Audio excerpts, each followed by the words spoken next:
جی، آپ کی ایک بات پر آپ کو میں عمر محمدی بھائی بتا دوں، سیاست اسلام سے اور قرآن و سنت سے جدا نہیں ہے۔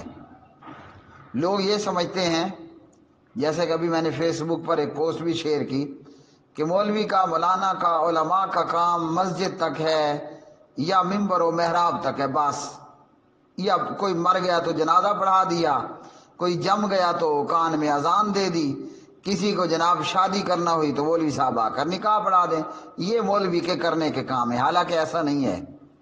حضور نبی کریم علیہ السلام کون تھے؟ مسجد نبوی، مسجد اقصیٰ کے امام تھے نا، تو وہ امام مسجد تھے۔ ہمارے نبی مسجد کے امام تھے۔ ان کے بعد آئیے حضرت ابو بکر، وہ کون تھے؟ وہ بھی امام مسجد تھے، مولوی تھے، مولانا تھے، قاری تھے، حافظ تھے۔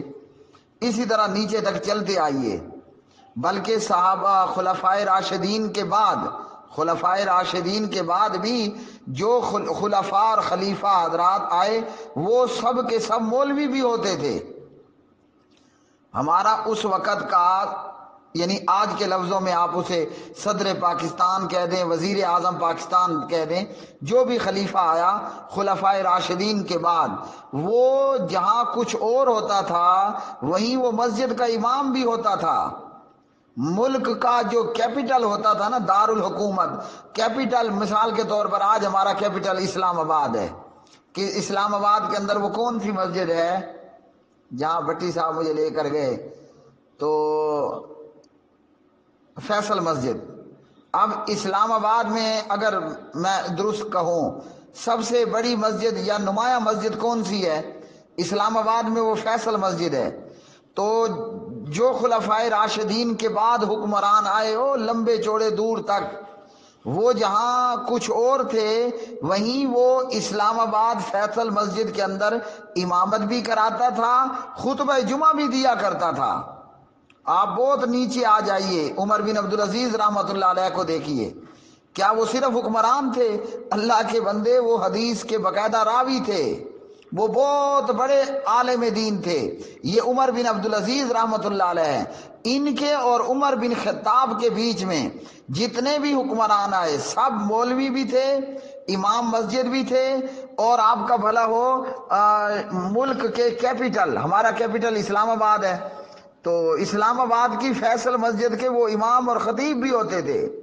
مولوی کا کام اتنا نہیں ہے کہ وہ جنازہ پڑھا دیا، بچے کے کان میں اذان دے دی، بریکٹ میں یاد رکھ لیں حدیث ضعیف ہے، یا جناب جو ہے وہ فلاں فلاں کام کر لیے۔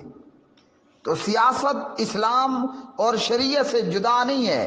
یہ اور بات ہے کہ یہ مغربی جمہوری ووٹ کی سیاست، اس کا اسلام سے کوئی تعلق نہیں ہے، یہ اور بات ہے۔ لیکن سیاست میں علماء کا ایک اپنا کردار ہے۔ جمہوریت سے مجھے 1000 دفعہ اختلاف ہے، لیکن اس اختلاف کے باوجود کہوں گا، قادیانیوں کو کافر مرتد قرار دلوانے والے کون تھے؟ میرے الفاظ اور ورڈ کو یاد رکھنا، قادیانیوں، مرزائیوں کو مرتد قرار دلوانے والے کون تھے؟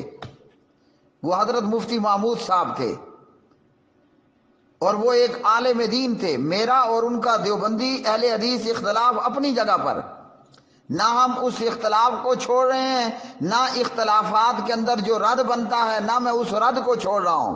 1000 ہاتھ دیوبندیت کے ساتھ اختلاف کے باوجود اس ملک میں کلمے کے نام پر بننے والے ملک پاکستان میں قادیانیوں کو کافر مرتد دلوانے والے پارلیمنٹ کے اندر وہ کون تھے؟ وہ ایک مولوی تھے، وہ ایک عالم تھے۔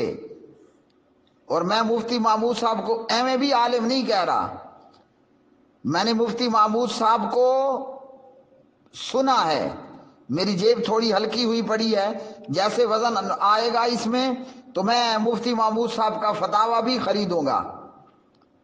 تو مفتی محمود صاحب کو میں نے پڑھا اور ان کو سنا، وہ ایک عالم دین تھے۔ تو یہ کارنامہ کس کا ہے؟ یہ مولویوں کا ہے نا۔ میں کعبے کے رب کی قسم کھا کے کہتا ہوں، کیا بھٹو کا کام تھا قادیانیوں کو کافر دلانا؟ یہ کارنامہ ایک مولوی کا ہے۔ اگر اس وقت میں آپ کے وزیر اطلاعات یا آپ کے وزراء شاہ محمود قریشی ہوتا یا فواد چودھری ہوتا یا عمران احمد خان نیازی ہوتا، ہاں، کیا یہ لوگ قادیانیوں کو مرتد قرار دلوا سکتے تھے؟ کتنا بڑا فتنہ ہے قادیانیت۔ یہ اور بات ہے بقول ڈاکٹر اسرار صاحب کہ قادیانیوں کو صرف مرتد قرار دلوا لینا کافی نہیں تھا، ان کا قتل عام بھی ہوتا۔ خیر وہ کمی کوئی آئندہ آنے والا مولوی پوری کروا لے گا۔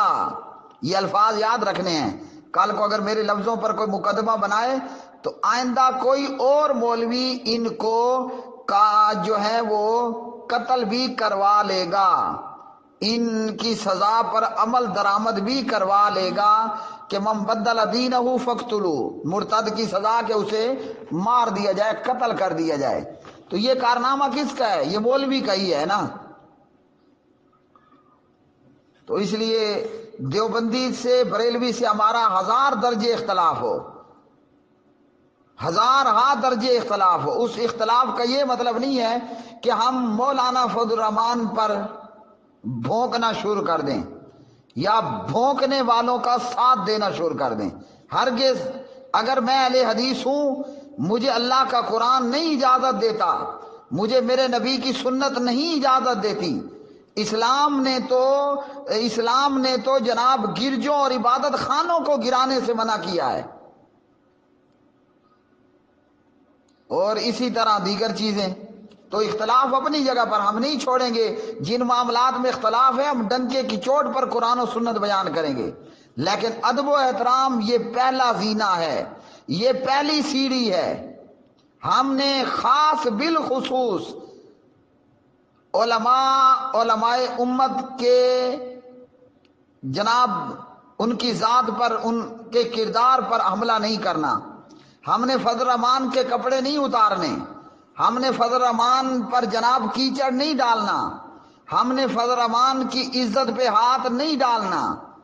ویسے بھی یاد رکھیے، میں حدیث بڑی پیاری، بڑی میٹھی حدیث ہے، بریکٹ میں اتنا یاد رکھ لیجئے، حدیثیں ساری میٹھی ہیں، شیریں اور پیاری ہیں۔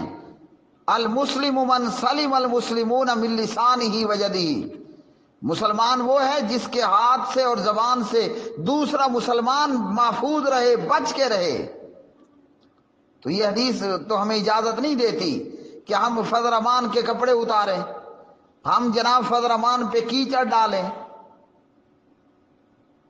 تو اس لیے اختلاف اپنی جگہ پر، وہ اختلاف بھی ہے ہمارا دیوبندی بریلوی سے، تو وہ ہمارے پیٹ کی بنیاد پر تو نہیں ہے نا، دلیل کی بنیاد پر ہے۔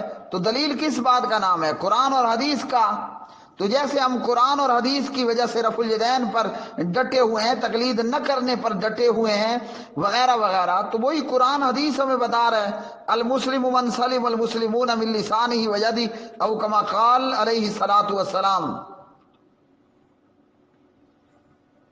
باقی نہ ہم نے ووٹ ڈالا، نہ ہم ووٹ دیں گے۔ ہم عبد الرحمان سدیس کو ووٹ نہیں دینے والے، ہم اپنے امیر محترم علامہ ساجد میر کو ووٹ نہیں دینے والے، ہم اپنے امیر محترم علامہ حافظ سعید صاحب حافظہم اللہ تعالی ان کو ووٹ نہیں دینے والے، تو فضل الرحمان صاحب کو بھی ووٹ ہم نہیں دینے والے۔